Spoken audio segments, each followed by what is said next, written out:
गोर लगे छी अपने सबके मिथिला संस्कार पर स्वागत करे छी।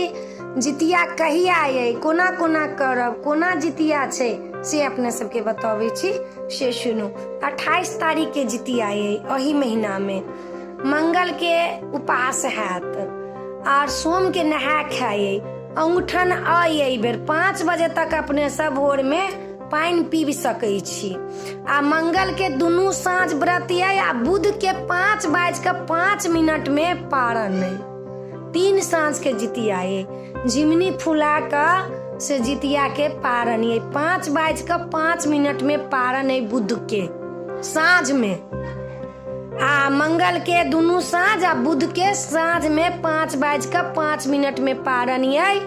आ सोम के नहा खाए, अंगूठन है 5 बजे सवेर तक। सोम के रात में सोम के नहा खाब, रात में सुतब आ भोर में अंगूठन करब तो 5 बजे तक पानी पीबे के टाइम है सवेर में भोर में।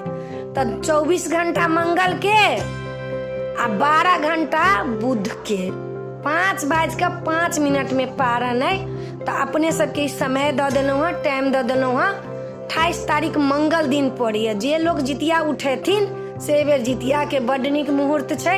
हथनी नक्षत्र में जितिया पड़ले या तैलक कठिन छे, आ जितिया उठावा के दिन बड नीक छे। अहाँ सबके जिनका उठावला हाथ तै बेर उठा सकै छी। आ जितिया कठिन ये व्रत, 3 दिन 3 साँझ के व्रत ये, लेकिन की करबै, भगवान पार लगा देथिन। तो अपना सबके समय द देलौं, दिन द देलौं, तिथि द देलौं। तो नीक लागत तो जरूर कहब। ए वीडियो में अच्छा ला नीक लागत तो जरूर कहब। जय मिथिला, जय माता जी।